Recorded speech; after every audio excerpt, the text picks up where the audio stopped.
അല്ല, ഇതൊക്കെ യഥാർത്ഥം തന്നെയാണ്. ഇതൊക്കെ അപ്പോൾ ഇത് ഞാൻ പെട്ടെന്ന് ഇങ്ങനെ യാത്ര ഒരുപാട് ഇത് ചീത്തയായി പോരുതല്ലോ, അപ്പോൾ അതുകൊണ്ട് ഞാൻ ഇങ്ങനെ ബൈൻഡ് ചെയ്തെടുക്കുന്നതാണ്. അപ്പോൾ ഇത് എന്തെന്നാണ് സഭ, ആ വാക്കിന്റെ അർത്ഥം മനസ്സിലായോ നിങ്ങൾക്ക്? സഭ കുർബാനയിൽ നിന്ന്.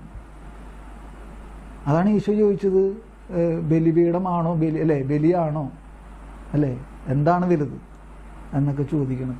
അപ്പൊ സഭ വരെയും കുർബാനയിൽ നിന്ന്. അപ്പൊ ഇവിടെ എഴുതിയിരിക്കുന്നത് ഞാനിങ്ങനെ അടിക്കുറിപ്പ് ഇട്ട് അല്ലെങ്കിൽ ഇങ്ങനെ ചെയ്തു വെച്ചിരിക്കും. ഇതെന്നെ ഒരുപാട് സ്പർശിക്കണം. അതുകൊണ്ടിട്ടാണ് നമ്മുടെ മക്കളെ നമ്മൾ കൂടുതൽ ഒരുക്കോ ഇല്ലയോ? എന്തുകൊണ്ടാ? നമുക്ക് ഭയങ്കര ഇഷ്ടമുള്ളത് കൊണ്ടല്ല, അവരെ സ്നേഹം കൂടുതലുള്ളതുകൊണ്ട്. അപ്പം അതുപോലത്തെ ഒരു ഇഷ്ടമാണ് എനിക്ക് ഇതിനോട്. അതുകൊണ്ട് ഞാനിങ്ങനെ കളർ ചെയ്ത്, പിന്നെ എനിക്കത് മനസ്സിലാക്കാനും വേണ്ടിയിട്ടാണ്. അപ്പം ഇവിടെ എഴുതിയേക്കണുണ്ടോ, സഭ അല്ലെ, കുർബാനയിൽ നിന്ന് സഭ തൻ്റെ എന്ത് സ്വീകരിക്കുന്നു? കുർബാനയിൽ നിന്ന് സഭ തൻ്റെ ജീവൻ. ആര് ജീവൻ സ്വീകരിക്കുന്നു എന്ന്? സഭ തന്നെയും ജീവൻ സ്വീകരിക്കണത് കുർബാനയിൽ നിന്നാണ്.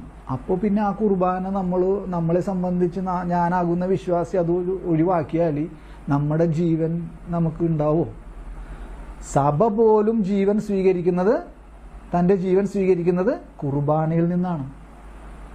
മനസ്സിലായോ ആ ഗൗരവം?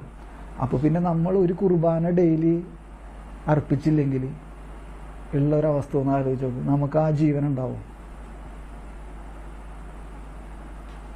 ഇതൊക്കെ ആര് പറഞ്ഞു വെച്ചിരിക്കുന്നത്? ജോൺ പോൾ രണ്ടാമൻ മാർപ്പാപ്പയൊക്കെ പറഞ്ഞ കാര്യങ്ങളാണ് നമ്മൾ ഈ കൈകൊണ്ടും കണ്ണുകൊണ്ടും നോക്കുകയും വായ കൊണ്ട് വായിക്കുകയൊക്കെ ചെയ്യണം.